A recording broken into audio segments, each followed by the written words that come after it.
ওকে, আসসালামু আলাইকুম। তো গাইস, কেমন আছো তোমরা? আশা করি তোমরা সকলেই ভালো আছো। আজকে আমরা হাজির হলাম নতুন একটা ব্লগ ভিডিও নিয়ে। আজকে আমরা কমলা পারবো, তার জন্য না গোসলের টাইম এসে পড়েছে। আজকে জুম্মাবারের দিন, তোমরা অবশ্যই সবাই জানো। তাই আমরা চলে আসলাম কমলা পাড়তে। এখানে এসে আমরা কমলা পাড়ার জন্য আমার বড় ভাই যে যাচ্ছে কমলা পাড়তে, কষ্টে মষ্টের পর তারপরে একটা বড় ভাই একটা কমলা পাড়তে সক্ষম হয়। তারপর ওটা বলে হেসে খাইবে, তাই আমি একটা ক্যামেরায় দেখাইতেছিলাম। তো আরো একটা পারতেছিল, তখন আরো একটা পারতে সফল হয়ে এখানে নিচে পড়েছিল। আমার আরেকজন বড় ভাই ওইটা নিয়ে আসে, তারপর ওইটা ক্যামেরাতে দেখায়। তারপর ওই দেখেন পিছনে আমার বড় ভাইটা কমলা পাড়তে আরেকটা পারছে, তারপর ওইটা খাওয়ার জন্য প্রস্তুতি নিতেছে।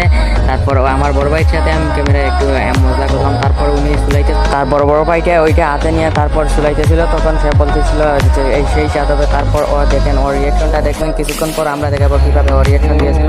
তারপর ওইটা তাড়াতাড়ি সুলাইতেছিল, তখন তার মুখটা আমি দেখাইতেছিলাম। তারপর ওইটা দেখে কিভাবে খায় তার রিয়াকশন দেখেন কত বড় আঁক হচ্ছে সেই স্বাদ। আর না করে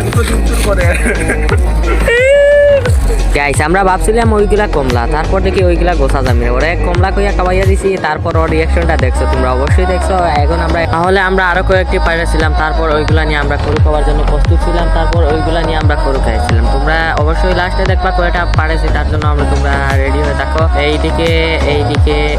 এইদিকে আমি বলতেছিলাম আমি কমলাগুলা পারবো, আমি কয়েকটা পারবো। তারপর ওই দিকে আমার বড় ভাই কুটাত হয়ে আমি এইদিকে থেকে আবার তিনটা নিয়ে আসি। তারপর ওইটা ওই বড় ভাইয়ের হাতে দেই। তারপর ওইদিকে আমি পাড়ায় যাচ্ছি। তোমরা অবশ্যই দেখতে পাচ্ছ লঙ্গিটা আমার কাঁধে আছে, আমি গোসলে এসেছিলাম। এখন তোমরা লাইক সাবস্ক্রাইব করো আর কমলাগুলো দেখে যাও। Subscribe on next new blog video.